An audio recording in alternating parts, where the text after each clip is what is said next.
War, in all its grim complexity, is often perceived as very serious business, and make no mistake, war is a serious business. But what this perspective overlooks is that oftentimes wars can be started for the strangest of reasons, something benign, something small, maybe just utterly ridiculous, serving as the proverbial match that lights the powder keg and blows long-held tensions and animosities right up and well into war.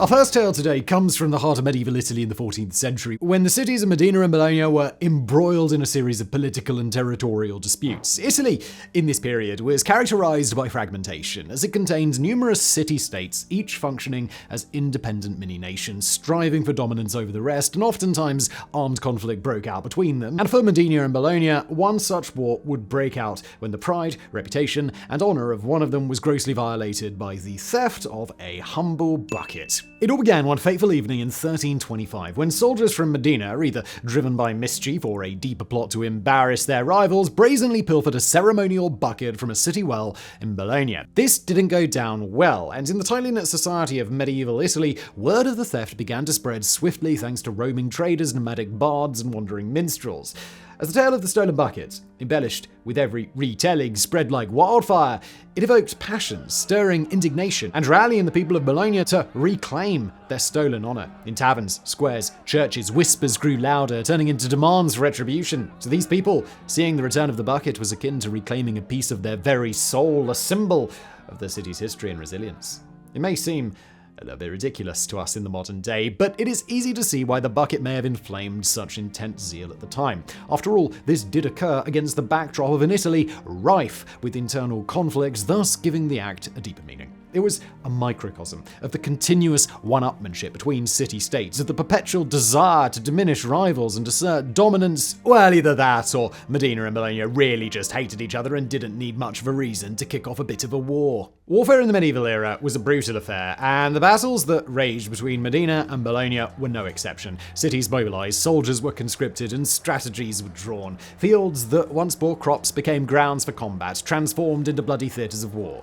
The weaponry of the time, while rudimentary by today's standard, was designed for sheer destructiveness. Swords could split a man in half, arrows could pierce through armor, and siege engines could tear down city walls. Soldiers faced not only the physical torment of battle, but also the psychological horrors, with tactics meant to instill fear, from displaying the severed heads of enemies to the haunting sounds of war drums. The medieval battlefield was a place where valor met viciousness, and where the grim realities of war were laid bare for all to see, and all of it in the name of a bucket. When the dust settled, Modena stood victorious, and 2,000 men lay dead on both sides. The defeat was a bitter pill for Bologna, made even more humiliating by the very cause of the war. Not content with mere victory, Modena decided to rub salt into Bologna's wounds, and so the stolen bucket, the unlikely cause of the war, was displayed prominently in Modena as a trophy, a perpetual reminder of the defeat. Today, that very bucket remains in Modena, serving as a testament to a time when honor was paramount and even the smallest affronts could not be tolerated.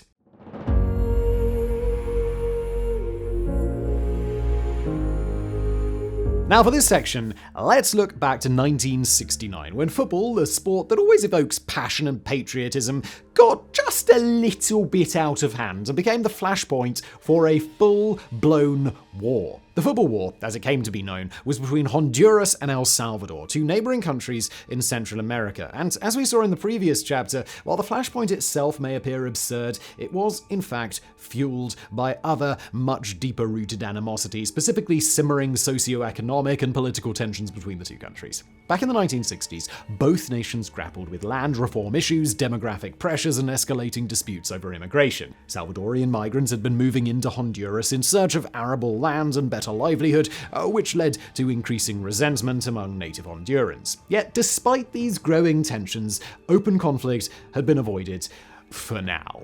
Well, that all changed in June 1969 when the two sides faced each other in a series of matches that were part of the qualifying rounds for the 1970 FIFA World Cup. The games themselves were highly charged, with both nations pouring their hopes and dreams into every kick and every goal.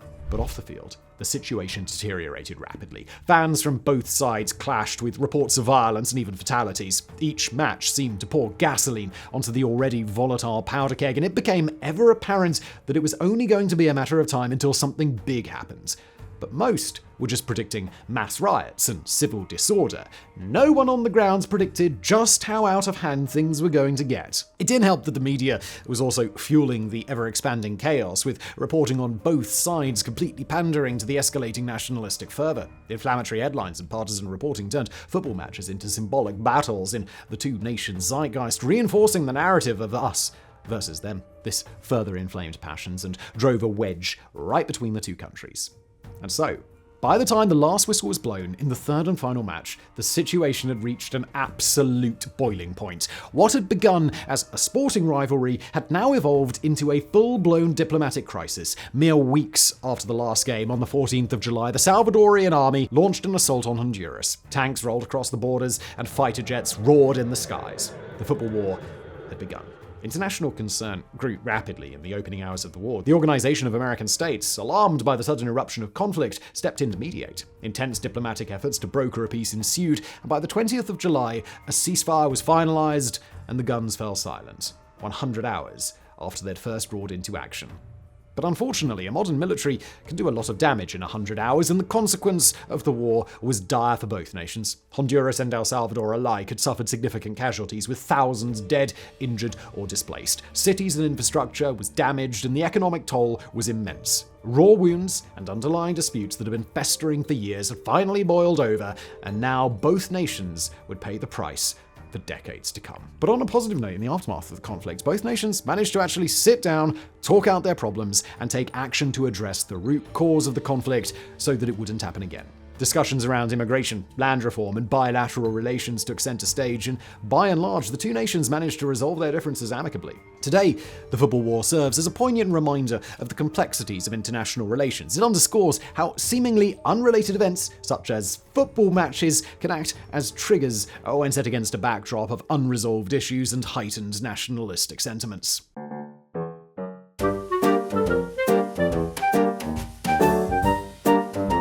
So, we've already seen a war triggered by a bucket and a war triggered by football, so let's now look at a war triggered by a pastry, all the way back in 1832.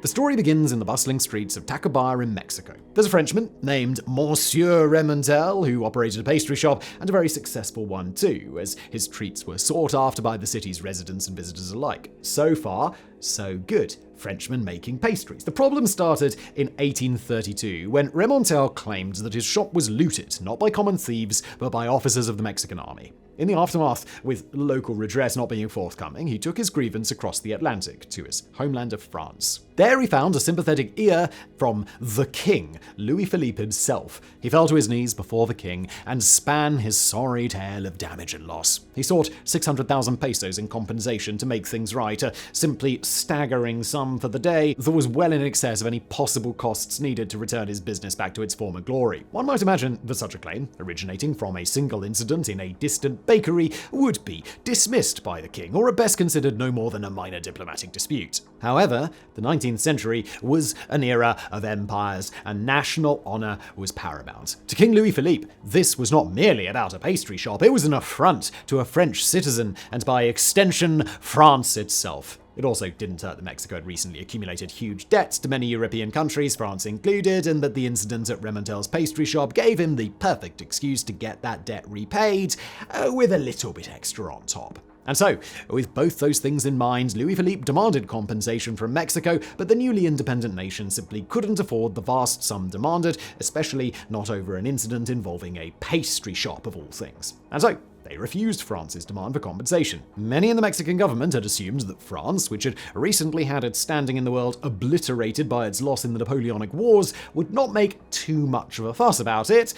But they were wrong. They were very wrong. In response to Mexico's refusal, French ships blockaded Mexican ports, denying access to vital trade routes. From there, the situation escalated rapidly. Naval skirmishes led to ground assaults, and soon the two nations found themselves embroiled in a war that seemed disproportionate to its cause. As cannons roared and soldiers clashed, the image of a ransacked pastry shop must have seemed surreal in its contrast to the usual gravity of international warfare. But the Pastry War, despite its peculiar origin, had real and tragic consequences. Lives were lost, properties were destroyed, and national resources were drained. Yet as with many conflicts of the era, international diplomacy was soon at play again. Britain, ever the watchful empire and keen on maintaining a balance of power, stepped in to mediate. Recognizing the larger geopolitical implications and the potential for drawn-out hostilities, British diplomats worked diligently to broker a peace. In the end, the guns fell silent, 3 months, 1 week, and 3 days after the commencement of hostilities,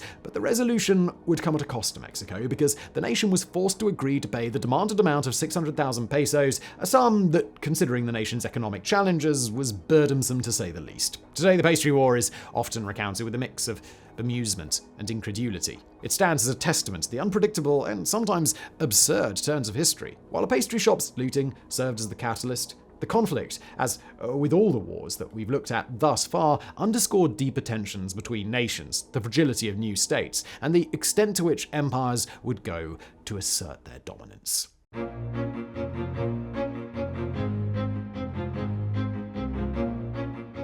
Alright, for our next strange flashpoint, let's head back 100 years or so to the 18th century and have a look at the curious case of the War of Jenkins Ear, a conflict whose name evoked more bemusement than gravity, but whose consequences reverberated across the entire European continent. At this time, the world's great powers navigated a complex web of trade, colonialism, and geopolitical strategy. It was a time of expansion and empire where naval dominance was paramount. In this backdrop, Robert Jenkins, a seemingly inconspicuous British merchant captain, plied his trade routes as many did back in that day. But one particular voyage would catapult him from obscurity into the annals of history, as during an inspection by the Spanish Navy, Jenkins claimed that the officers not only boarded his ship, but in a wanton act of cruelty, severed his ear. The incident, in isolation, might have been dismissed as an unfortunate consequence of the tense maritime encounters of the time. However, when Jenkins, several years after the incident, showcased the preserved severed ear to an astonished British Parliament, it became emblematic of a broader narrative. The ear was not just a piece of human cartilage, it was a tangible, gruesome testament to perceived Spanish transgressions against British honor and sovereignty, and retribution would be sought. Yet, as with all the conflicts that we've looked at so far, the War of Jenkins Ear was not solely about Jenkins, or indeed his ear. And indeed, it was fueled primarily by contemporary geopolitical tensions such as maritime disputes, disagreements over trade rights, and territorial claims in the New World that had strained Anglo-Spanish relations for years. Jenkins's story, replete with its shocking visual prop, was merely the spark that ignited the powder keg of pent-up frustration. The war began in 1739, when Britain officially declared war on Spain, a decision influenced in part by the tale of Jenkins's mistreatment. Things quickly got out of hand. The War of Austrian Succession broke out only a year later in 1740, and thus the War of Jenkins Ear, which had largely been confined to the Americas until that point, became just one front in a proto-World War. The war eventually came to an end in 1748, being resolved as part of the wider negotiations that brought the War of the Austrian Succession to an end. There were no meaningful changes of borders in the Americas or concessions made as a result of the peace, preserving the status quo, but it came at a cost of up to 60,000 lives on both sides. Today, the War of Jenkins Ear stands as a testament to the unpredictable nature of history. While its name might elicit chuckles or bemused shakes of the head, the conflict underscores the profound ways in which seemingly trivial incidents can be magnified in the cauldron of international politics.